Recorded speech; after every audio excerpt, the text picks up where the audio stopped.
Author is funded by the Pacific Northwest Writers Association, supporting writers from pen to publication since 1955. To learn more about the PNWA and their yearly conference, please go to pnwa.org.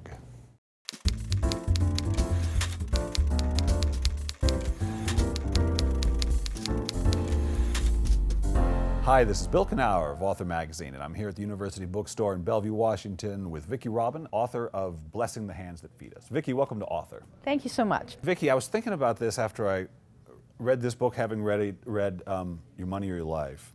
And it seems like, you know, everyone seems to have a kind of life's work they're carving out for themselves. And it seemed to me like yours is around the question of what is enough? Mm-hmm. What is enough? And the big picture. Would you say that's fair? That's fair. Yeah, I used to say that the core task of our time is to discover how to live well together within the means of the earth. Like the data about overshoot, climate change, resource depletion, all of that data I've been living with since the end of the 80s. Yeah. And it scared the bejesus out of me, and it was a driver behind Your Money, Your Life. It was like, how can we get everybody to moderate their consumption and have a better life? That was the idea. And I no longer think that, oh, there's one idea that if we can get everybody to do it, then the world would be saved. Right. I don't think that anymore. I'm a little older and wiser. But this book on food it's really a sustainable consumption book. It's just putting that lens of sustainability on what goes into our mouth. And it's not only the sustainability of our food system, it's not only a political or economic or environmental book, but it's a personal book. It's like, what is sustainable for us? What sustains us? How do we shift from eating as an act of disconnection, where I don't have to, I don't have to do anything in order to feed myself, just have some money in my pocket and somebody else does the whole thing for me, to really being what I call a relational eater, to being a living being in a living food system and having eating be an act of belonging. Yeah. So I think with Your Money, Your Life, we just wanted people to stop over consuming. With this book, I think what I'm offering is a roadmap, if you will, or a Boy Scout manual for re-engaging in the community of life in a way that's super satisfying. Yeah, and it was an interesting book to read because part of it has to do with the issue of eating locally and what that means and all the ramifications. But it was also your own journey to that understanding, right. How you came to it, and right. and you talked about, for Your Money in Your Life, Your Money or Your Life, for instance, there was a sense of people needing to awaken to something.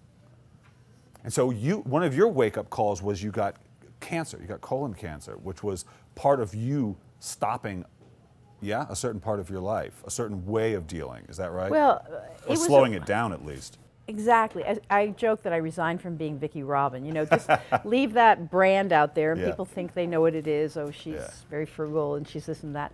And I just had to resign from that whole thing and back out and have a little life, a private life, a personal life, a life that I could actually get my arms around, because I had so invested myself in the big picture. It wasn't a change in food diet, it was a change in attitude diet, really.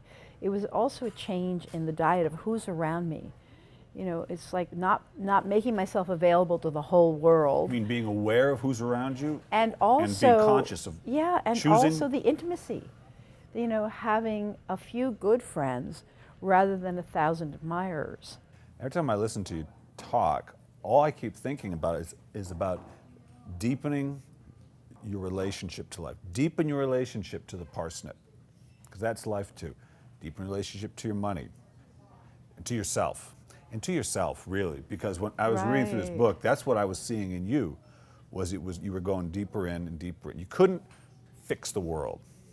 Right. You had to make peace with what every baby boomer eventually had to make peace with. The world wasn't going to be fixed by you. Exactly. It was resistant. That is so true for my generation. It's tough. It is tough, and I went through in those cancer years, I call them my cancer years because I withdrew. And how long was that? How long were you Well, before? the actual, till the, from the time of diagnosis to the time that I was given an all clear was a year. Oh, that's not, And- well, it's No, not and as it's, bad as some I've heard, more I know. And, most of it, I had some surgery and then I had a couple of rounds of chemo, and the first was terrible and the second was worse. And so I stopped and I just moved out, moved in a shack by myself and confronted myself. Yeah. And really transformed myself. Who I think I am, what I value, what I can do. What was the source of my activism, this terror of living in a world that I can see is falling apart? And I did go into despair. I did, if I am not working hard to change the world. You're not a good person. No, it's not just that. It's like I have to live with the terror of the world falling apart. Because Vicki isn't working. Because I'm not on it. Being on it was my way to self-medicate in a way. Yeah. But once I got over to this question of food and relocalization of food and food systems and the nourishment of community, once I got onto food, I realized that it's not like hope isn't an act of will. It is, and it's not even about the future. It's recognizing that it's a property of life itself. Life hopes. You watch nature, and nature isn't evaluating whether it's worth doing something. Yeah, it's just, No. it's the space into which to create. It's like a seed creates into a space of anticipation of being met. And it's not disappointed when it's not met, it just surrenders, but there's another seed right behind it and another seed right behind it. And so I feel like I'm in a regenerative, it's like the hope of regeneration. Yeah. And I know that climate prediction is, there's so many predictions that we're going to live in a different world, but it's that quality of resilience, rolling with the punches, resourcefulness, using what's right there, and relocalization, understanding that maybe you can't have everything, but what's around you is the resource base that you can use to make a new world. And I find that young people now regard me not as a failure, but as an elder, as somebody who opened the way. Why would they consider you a failure? Because look at the world, we didn't change it on our watch. But we didn't want you to. Look, I'm like a half generation younger than you, I guess. Right. And I grew up, everybody was yelling, everybody had a sign, everybody had a slogan, and I was sick of it. Yeah. I was like, let's try to be happy. Because, here's the thing, you gotta think about this. Who do you want to tell you what to think? And who do I want to tell me what? Nobody. But I do want to be connected. Does that make sense? Right, and connected. Connected to myself, and when if I connect to myself, then I've connected, in the deep way, not in a superficial way. Doesn't that connect us to every body? And I think not just connected, but respected. There's something, my sense of hope, my sense of expectancy is that I know that in my connection with you, since your life unfolding as well, something will arise that is creative for me and for you. And it's that see, this is the relational eating. That's another keynote of my work. Life is not a bunch of billiard balls hitting against each other. Life is relational. Exactly.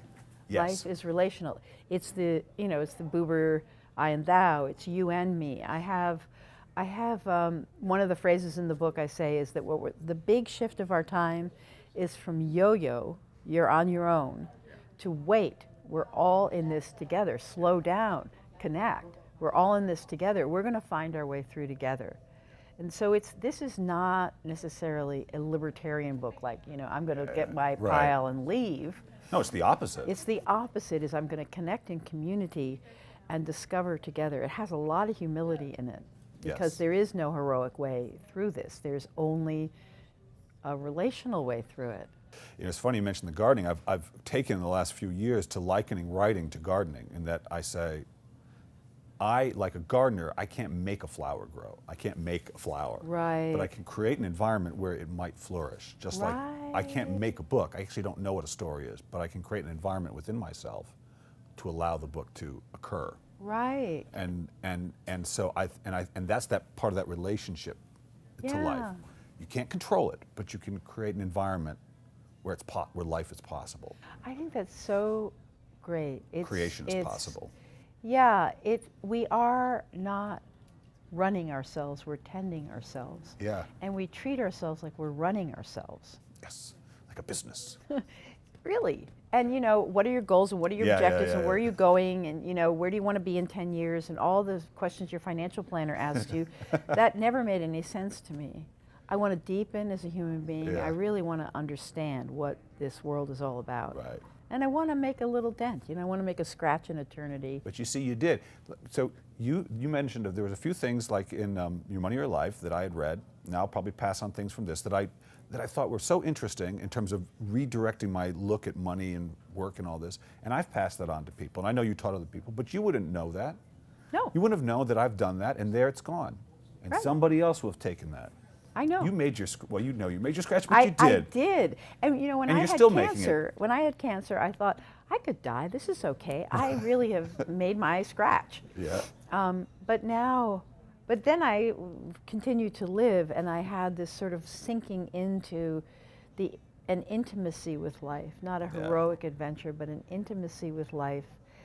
And out of that, surprisingly, without any pushing on my part, I mean, this book was sort of handed to me by some other force than me. Yeah. And it's happened, you know, it's hard to write a book, but it's happened fairly easily. Like, I always knew what this was.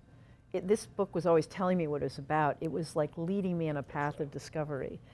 And so I feel like now I'm 22 years older than when Your Money or Your Life came out. And this book integrates not only Your Money or Your Life, sort of transforming your relationship with food, not just money, but it also integrates this other project I did called Conversation Cafes. It opens a dialogue. You know, transforming our food system isn't mechanical. It's going to be a dialogue among many, many actors, and discovering in each place what's the dynamism that's going to allow us to eat here.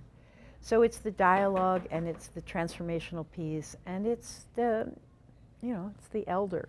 It's the kind, you know, and I think eldering is sort of simply being kind. It's simply understanding the struggle of existence and being kind to people, because you know that kindness is creating an environment in which people can flourish.